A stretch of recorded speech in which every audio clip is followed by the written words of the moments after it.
June 2025 ಸಂಜೆ 7:30 ಗಂಟೆಗೆ ಏನು ಮಿಜಾರ್ ಆಳ್ವಾಸ್ ಕಾಲೇಜ್ ಎದುರುಗಡೆ, ಇಂಜಿನಿಯರಿಂಗ್ ಕಾಲೇಜ್ ಎದುರುಗಡೆ ಏನು ರಸ್ತೆ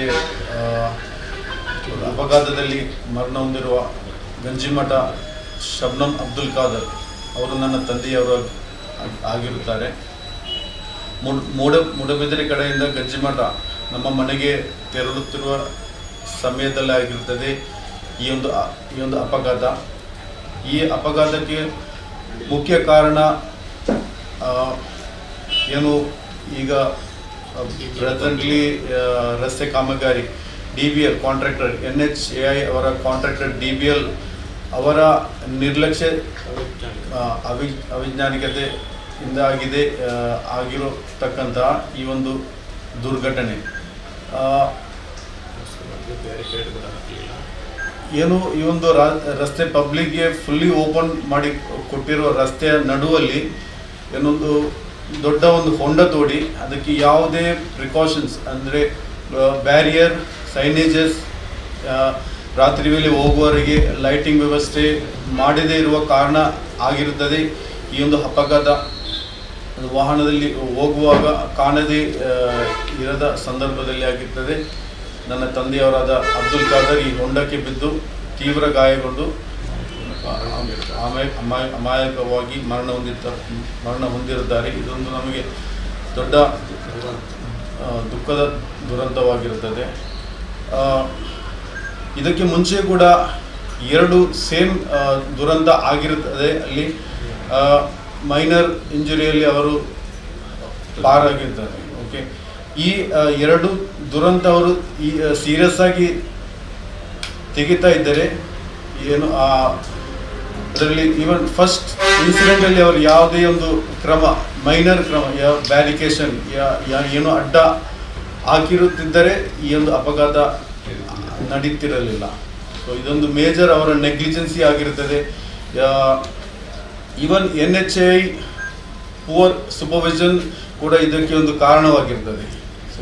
NHAI ಅವರದ್ದು ಒಂದು ರೆಸ್ಪಾನ್ಸಿಬಿಲಿಟಿ ಇದೆ. ಕಾಂಟ್ರಾಕ್ಟರ್ ಅವರು ಸೇಫಾಗಿ ಅವರ ಕಾಂಟ್ರಾಕ್ಟರ್ ಎಕ್ಸಿಕ್ಯೂಟ್ ಮಾಡ್ತಾ ಇದ್ದಾರಾ ಇಲ್ವಾ ಅಂತ ನೋಡುವ ಅವರ ಕರ್ತವ್ಯ ಕೂಡ ಆಗಿದೆ.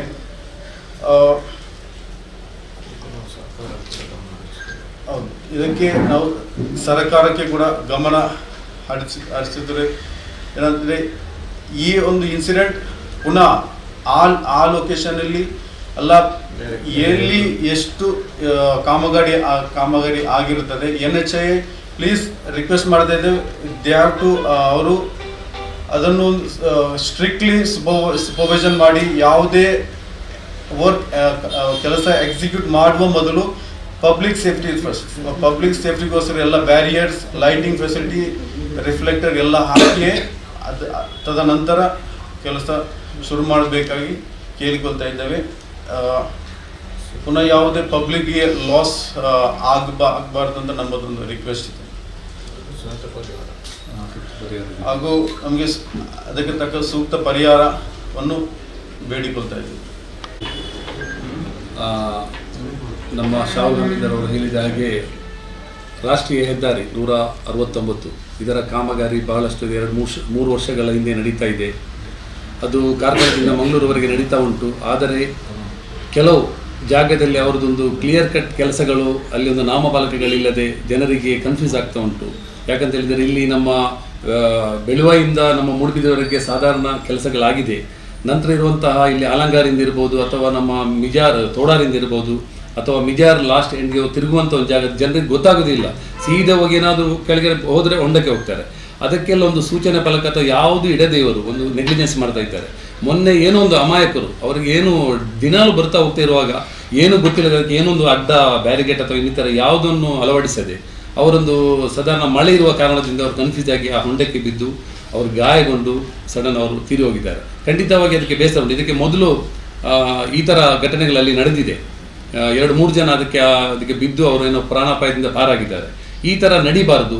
ಖಂಡಿತವಾಗಿಯೂ ಯಾರು ರಾಷ್ಟ್ರೀಯ ಹೆದ್ದಾರಿ ಇದನ್ನು DBL ಅವರು ಏನು ಕಾಂಟ್ಯಾಕ್ಟ್ ತಗೊಂಡಿದ್ದಾರೆ ಅವರು ಆದಷ್ಟು ಬೇಗ ಎಲ್ಲೆಲ್ಲಿ ಈ ಥರ ಎಲ್ಲ ಪ್ರಾಬ್ಲಮ್ಗಳಿದೆ ಇದನ್ನು ಆದಷ್ಟು ಬೇಗ ಮಾಡಿ ಜನರಿಗೆ ಒಂದು ಸುಲಭ ವ್ಯವಸ್ಥೆಯನ್ನು ಮಾಡಿಕೊಡ್ಬೇಕಂತ ಹೇಳಿ ನಾನು ಕೇಳ್ಕೊಳ್ತಾ ಇದ್ದೇನೆ. ಖಂಡಿತವಾಗಿಯೂ ಈ ಮೊನ್ನೆ ಏನು ತೀರು ಹೋಗಿದ್ದಾರೆ ನಮ್ಮ ಅಬ್ದುಲ್ ಖಾದರ್ ಅವರು, ಅವರಿಗೆ ಅವರ ಆತ್ಮಕ್ಕೆ ಆ ದೇವರು ಶಾಂತಿಯನ್ನು ಕೊಟ್ಟು ಅವರಿಗೆ ಸೂಕ್ತ ಪರಿಹಾರವನ್ನು ಕೊಡಬೇಕಾಗಿ DBL ಅವರಿಂದ ನಾವು ರಿಕ್ವೆಸ್ಟ್ ಮಾಡ್ತಾ ಇದ್ದೇವೆ. ಹೆದ್ದಾರಿ ಪ್ರಾಧಿಕಾರ ಇವರ ನಿರ್ಲಕ್ಷ್ಯದಿಂದ ಈ ಒಂದು ಅಪಘಾತ ಸಂಭವಿಸಿದೆ. ಅಲ್ಲಿ ಹೊಂಡಕ್ಕೆ ಯಾವುದೇ ಬ್ಯಾರಿಕೇಡ್ ಆಗಲಿ ಅಥವಾ ಯಾವುದೇ ಒಂದು ಮಣ್ಣು ಹಾಕುವುದಾಗಲಿ ಏನು ಮಾಡದು ಕೂಡ ಅಲ್ಲಿ ನೇರವಾಗಿ ಒಬ್ಬ ಬೈಕ್ ಸವಾರ ಮೃತಪಟ್ಟ ನಂತರ ಮುಂದುವರಿದು ಇವರು ಅಪಘಾತದಲ್ಲಿ ಮೃತಪಟ್ಟಂತಹ ಅಬ್ದುಲ್ ಖಾದರ್ ಇವರ ವಿರುದ್ಧ ಹೋಗಿ ಪ್ರಕರಣವನ್ನು ದಾಖಲು ಮಾಡ್ತಾರೆ. ಇವರ ನಿರ್ಲಕ್ಷ್ಯದಿಂದ ಹೋಗಿ ಗುಂಡಿಗೆ ಬಿದ್ದದಂತೇಳಿ ಮತ್ತು ರಾತ್ರಿ ಹೋಗಿ ಅಲ್ಲಿ ಮಣ್ಣನ್ನು ಹಾಕಿ ಅಲ್ಲಿ ಗುಂಡಿಯನ್ನು ಕಾಣದ ಹಾಗೆ ಮುಚ್ಚುವಂತ ಒಂದು ಪ್ರಯತ್ನವನ್ನು ಅವರು ಮಾಡಿದ್ದಾರೆ. ಅದಕ್ಕೆ ಪ್ರತ್ಯಕ್ಷದರ್ಶಿಗಳು ಕೂಡ ಸಾಕ್ಷಿಯನ್ನು ಹೇಳಿದ್ದಾರೆ ಪೊಲೀಸರ ಮುಂದೆ. ಹೀಗಾಗಿ ಪೊಲೀಸ್ ಇಲಾಖೆಗಳು ಕೂಡ ಇದರ ಬಗ್ಗೆ ಸೂಕ್ತ ತನಿಖೆಯನ್ನು ನಡೆಸಬೇಕು. ಇವರ ವಿರುದ್ಧ ಏನು ಪ್ರಕರಣ ದಾಖಲಾಗಿದೆ ಇದನ್ನು ಸರ್ಕಾರ ತಕ್ಷಣ ರದ್ದುಗೊಳಿಸಬೇಕು. ಮತ್ತೆ ಇವರಿಗೇನು ಮೃತಪಟ್ಟಂತಹ ಅಬ್ದುಲ್ ಖಾದರ್ ಇವರಿಗೆ ಸೂಕ್ತ ಪರಿಹಾರವನ್ನು ಹೆದ್ದಾರಿ ಪ್ರಾಧಿಕಾರ ಮತ್ತು ಸರ್ಕಾರವು ಸುಮಾರು 1 ಕೋಟಿ ಪರಿಹಾರವನ್ನು ಅವರಿಂದ ಬೇಡಿಕೊಳ್ತಾ ಇದ್ದೇವೆ. ಇದಕ್ಕೆ ಮುಂದುವರಿದು ನಾವು ಸರ್ಕಾರಕ್ಕೆ ಮನವಿಗಳನ್ನು ಕೊಡಬೇಕು, ಅದನ್ನು ಕೂಡ ನಾವು ಮುಂದುವರೆದು ಕೊಡ್ತೇವೆ. ಪ್ರಾಧಿಕಾರದ ಯಾರ ಅಧಿಕಾರಿ ಇದರಲ್ಲಿ ನಿರ್ಲಕ್ಷ್ಯತೆಯನ್ನು ವಹಿಸಿದ್ದಾರೋ ಅವರ ವಿರುದ್ಧ ಕೂಡ ಸೂಕ್ತ ಕಾನೂನನ್ನು ತೆಗೆದುಕೊಳ್ಬೇಕು. ಮತ್ತೆ ಮುಂದುವರೆದು ಏನೇನು ರಾಷ್ಟ್ರೀಯ ಹೆದ್ದಾರಿಯ ಒಂದು ನಿಯಮಗಳಿದೆ, ಪ್ರಾಧಿಕಾರದ ನಿಯಮಗಳಿದೆ, ಇದರ ಬಗ್ಗೆ ಏನು ಕಟ್ಟುನಿಟ್ಟಿನ ಪಾಲನೆಗಳು ಆಗ್ತಾ ಇದೆ ಅನ್ನೋ ಬಗ್ಗೆ ಕೂಡ ತನಿಖೆ ಆಗಬೇಕು. ಮತ್ತೆ ಈ ಒಂದು ಯಾರು ಕಾಂಟ್ರಾಕ್ಟರ್ ವಹಿಸಿಕೊಂಡು ಇಲ್ಲಿ ಕೆಲಸವನ್ನು ಮಾಡ್ತಿದ್ದಾರೋ ಇವರ ವಿರುದ್ಧ ಪ್ರಕರಣ ದಾಖಲಾಗಬೇಕು ಮತ್ತು ಇವರನ್ನು ಬ್ಲಾಕ್ ಲಿಸ್ಟ್ಗೆ ಸೇರಿಸಬೇಕಂತ ಒಂದು ಒತ್ತಡ ಕೂಡ ನಾವು ಈ ಸಂದರ್ಭದಲ್ಲಿ ಮಾಡ್ತಾ ಇದ್ದೇವೆ. ಅವರಾದ ಶಬ್ನಮ್ ಅಬ್ದುಲ್ ಖಾದರ್ ಅವರು ತಾರೀಕು 5 ಮನೆ ಕಡೆ ಹಿಂದಿರುಗುವಾಗ ಆದ ಕಾಮಗಾರಿಯಿಂದ ಅವರು ದಾರುಣವಾಗಿ ಮೃತಪಟ್ಟಿರ್ತಾರೆ ಆ ಹೊಂಡಕ್ಕೆ ಬಿದ್ದು. ಮೇನ್ ಸರ್ವಿಸ್ ಹೈವೇ ಜಂಕ್ಷನಲ್ಲಿ, ಹೈವೇ ರೋಡಲ್ಲಿ ಅದಕ್ಕೇನೋ ಅಡ್ಡಗೋಡೆ ಅಥವಾ ಅದಕ್ಕೆ ಸೂಚನಾ ಫಲಕ ಯಾವುದನ್ನು ಕೊಡದೆ ಇವರು ನಾನು ಹೋಗುವ ದಾರಿಯೆಂದು ಹೋಗಿ ಅಲ್ಲಿ ಮಿಡ್ಲಲ್ಲಿ ಅವರು ಹೊಂಡ ಚರಂಡಿಯನ್ನು ತೆಗೆದಿದ್ದಾರೆ, ಅದಕ್ಕೆ ಬಿದ್ದು ಅವರು ಮೃತಪಟ್ಟಿದ್ದಾರೆ. ಇದಕ್ಕೆ ನಾವು DBL ಕಂಪನಿ ಅವರ ಅವೈಜ್ಞಾನಿಕ ಕಾಮಗಾರಿಯನ್ನು ಖಂಡಿಸ್ತೇವೆ ಹಾಗೂ ಅವರಿಗೆ ಸೂಕ್ತ ಕಾನೂನು ಕ್ರಮವನ್ನು ಜರುಗಿಸಬೇಕೆಂದು ಈ ಮೂಲಕ ಸರ್ಕಾರವನ್ನು ಕೇಳಿಕೊಳ್ಳುತ್ತಿದ್ದೇವೆ. ಅದಲ್ಲದೆ ಈ DBL ಕಂಪನಿಯವರದ್ದು ಸಾಧಾರಣ ನಾವು ಬರುವ ವಾಮಂಜೂರು ಆಗಲಿ, ಪರಾರಿ ಆಗಲಿ, ಕೈಕಂಬ ಆಗಲಿ ಎಲ್ಲಿ ಕೂಡ ಅವರದ್ದು ಸರಿಯಾಗಿ ಕಾರ್ಯಾಗಾರವನ್ನು ನಡೆಸಲಿಲ್ಲ. ಅಲ್ಲಲ್ಲಿ ಹೊಂಡ ತೋಡಿ ಪಬ್ಲಿಕ್ ನಡೆದುಕೊಂಡು ಹೋಗುವವರಿಗೆ ಅಥವಾ ವೆಹಿಕಲಲ್ಲಿ ಹೋಗುವವರಿಗೆ ತುಂಬ ಅಡಚಣೆ ಆಗಿರುತ್ತದೆ. ಆದ್ದರಿಂದ ಸರ್ಕಾರ ಎಚ್ಚೆತ್ತುಕೊಂಡು ಇವರ ಈ ಕಾಮಗಾರಿಯನ್ನು ಇವರ ಬೇಜವಾಬ್ದಾರಿ ಕಾಮಗಾರಿ ವಿರುದ್ಧ ಸೂಕ್ತ ಕ್ರಮ ಕೈಗೊಂಡು ಬೇರೆ ವಿವಿಧ ಕಾಂಟ್ರಾಕ್ಟ್ ಯಾರಿದ್ದಾರೆ ಸರಿಯಾಗಿ ನಡೆಸುವ ಮೂಲಕ ಜನರಿಗೆ ಅನುಕೂಲ ರೀತಿಯಲ್ಲಿ ಈ ಕಾಮಗಾರಿ ನಡೆಸಬೇಕೆಂದು ಮೂಲಕ ಕೇಳಿಕೊಳ್ಳುತ್ತೇವೆ. ಹಾಗೆ ಮೃತಪಟ್ಟ ನನ್ನ ಭಾವನವರ ಅವರು ಈ ಮೊದಲು ಸೌದಿಯಲ್ಲಿದ್ದರು, ಇಲ್ಲಿ ಬಿಸ್ನೆಸ್ ಮಾಡಿಕೊಂಡಿದ್ರು, ಎಲ್ಲ ರೀತಿಯ ವ್ಯವಹಾರವನ್ನು ಮಾಡಿಕೊಂಡಿದ್ರು. ಸಡನ್ ಆಗಿ ಇವರು ತೀರಿಕೊಂಡ ನಂತರ ಅವರ ಫ್ಯಾಮಿಲಿಗೆ ತುಂಬಲಾರದ ನಷ್ಟವಾಗಿರುತ್ತದೆ. ಅದಕ್ಕೆ ನಾವು ಈ ಸರ್ಕಾರದ ಅಥವಾ DBL ಕಂಪನಿಯವರಿಂದ ಅದಕ್ಕೆ ಸೂಕ್ತ ಪರಿಹಾರ ಸಾಧಾರಣ 1 ಕೋಟಿ ಹೇಳಿದ್ರು, ನನ್ನ ಪ್ರಕಾರ ಒಂದು 2 ಕೋಟಿಯಷ್ಟು ಸೂಕ್ತ ಪರಿಹಾರವನ್ನು ನೀಡಬೇಕೆಂದು ಈ ಮೂಲಕ ನಾನು ಕೇಳಿಕೊಳ್ತಾ ಇದ್ದೇನೆ. DBL ಅವರು ನಾವು ಕಂಪ್ಲೇಂಟ್ ಕೊಟ್ಟಿದ್ದೇವೆ ಅಷ್ಟೇ. ಅವರಿಗೆ